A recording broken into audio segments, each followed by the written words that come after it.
उस वक्त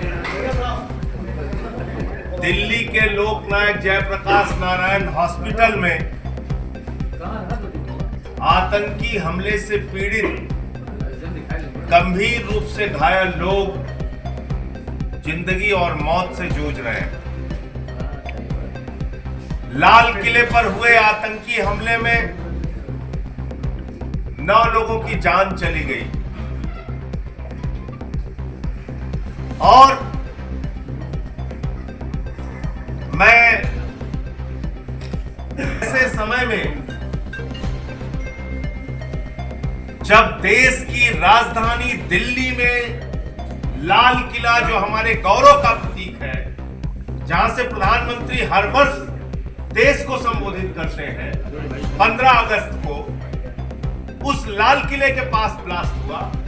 आपको अपनी भूटान की यात्रा स्थगित करनी चाहिए और हिंदुस्तान के सुरक्षा की चिंता करनी चाहिए।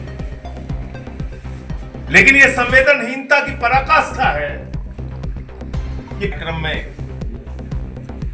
शामिल होने पहुंच गए, वहां से भाषण दे रहे। मैं याद दिलाना चाहता हूं प्रधानमंत्री जी को। प्रधानमंत्री जी, आपने कहा था देश के ऊपर कोई भी आतंकी हमला 9 मई 2025 का आपका बयान है, देश के ऊपर कोई आतंकी हमला युद्ध माना जाएगा। ये आपका बयान है, मेरा बयान नहीं है। आपने देश के सदन में कहा था पाकिस्तान का डीजीएमओ आपसे गिड़गिड़ाया, तब मैंने आपसे कहा था प्रधानमंत्री जी, हमारी बहनें भी तो गिड़गिड़ा रही थी पहलगाम में, उनकी बात नहीं सुनी गई। आतंकियों ने उनके माथे का सिंदूर उजाड़ दिया, वो भी गिड़गिड़ाई थी, रोई थी। लेकिन आपने पाकिस्तान के ऊपर भरोसा किया, आपने ट्रंप के ऊपर भरोसा किया, आपने सीज फायर करके भारत की सेना जो पाकिस्तान को नेस्तनाबूद कर सकती थी उसको रोकने का काम किया। और आज जो आतंकी हमला हुआ है लाल किले के पास, उसमें किसका नाम आ रहा है? जैसे मोहम्मद। जो उमर नाम के आतंकी जिसका नाम आ रहा है, उसके तार जैसे मोहम्मद से जुड़े हैं, पाकिस्तानी आतंकी संगठन से। ऐसी खबरें मीडिया में चल रही हैं। अब आप क्या करेंगे? ट्रंप के सामने जाके बच्चों की तरह शिकायत करेंगे? इस देश को पार्ट टाइम गृह मंत्री की भी जरूरत नहीं है। आप आधे से ज्यादा समय तो देश के बाहर घूमते रहते हैं, तो देश की चिंता आप कब करेंगे? आपका गृह मंत्री अमित शाह, वो तो पूरे देश में घूम घूम के सरकार तोड़ने, बनाने, चुनाव के प्रचार उसमें व्यस्त रहता है, तो देश की सुरक्षा की चिंता कैसे करेगा? वो बिहार के चुनाव में व्यस्त थे।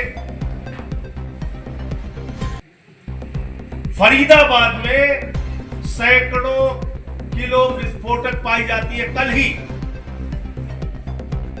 और उसके बाद लाल किले पे हमला हो जाता है, वहां ब्लास्ट हो जाता है।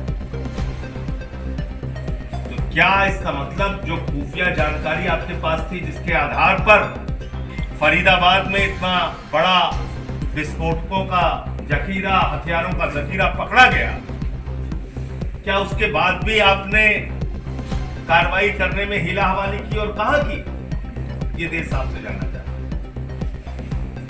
मैं सर झुका के प्रभु से प्रार्थना करता हूं, जो भारत के निर्दोष नागरिक इस आतंकी घटना में मारे गए हैं, उनकी पुण्य आत्मा को ईश्वर शांति प्रदान करे, और जो लोग घायल हैं उनका शीघ्र इलाज हो, अच्छे से इलाज हो और वो ठीक हो सके।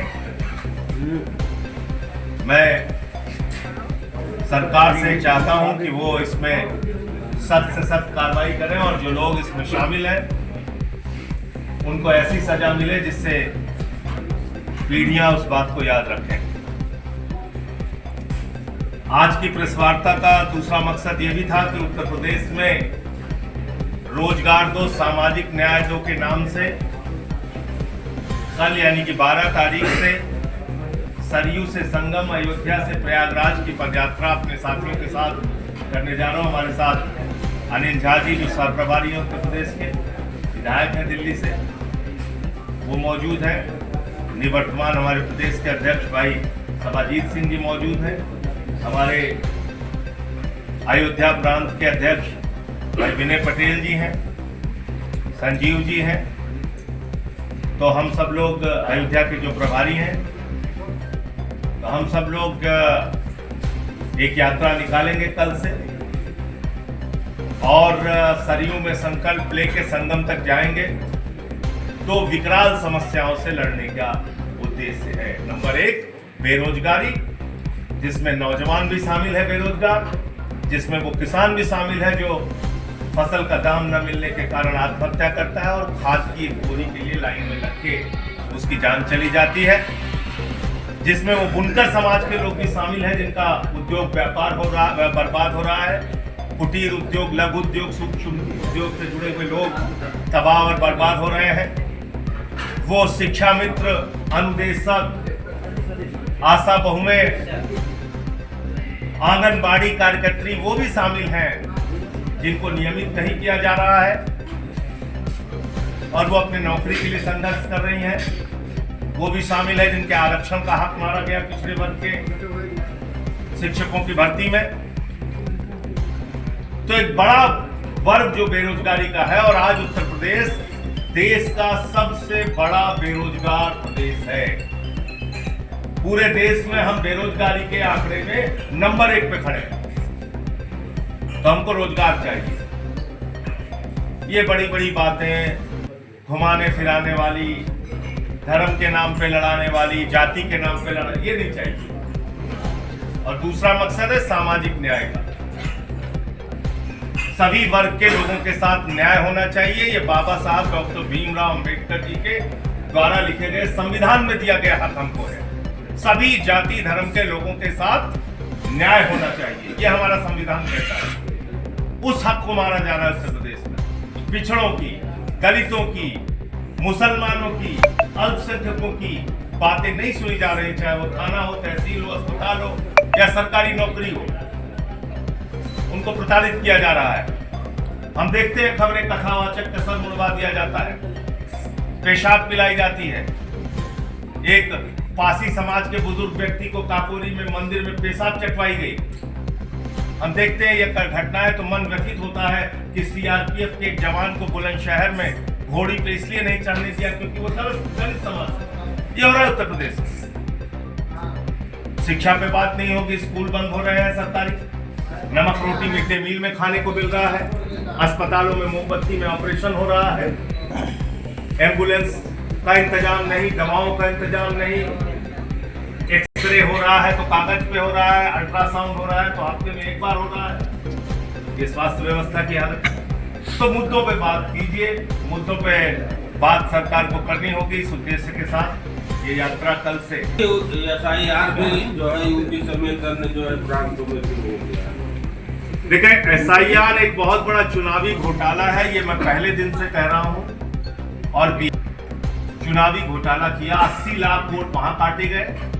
उत्तर प्रदेश में SIR में कम से कम 2 करोड़ वोट काटे जाएंगे, जिसमें दलितों के वोट, पिछड़ों के वोट, मुसलमानों के वोट टारगेट करके जो विपक्षी पार्टियों को वोट देने वाले लोग हैं, उनके वोट को टारगेट करके वोट काटा जाएगा यूपी में। ऐसी मेरी आशंका है और इसका प्रमाण भी मैंने दिया। पिछले दिनों की महोबा में एक घर में 4271 वोट थे।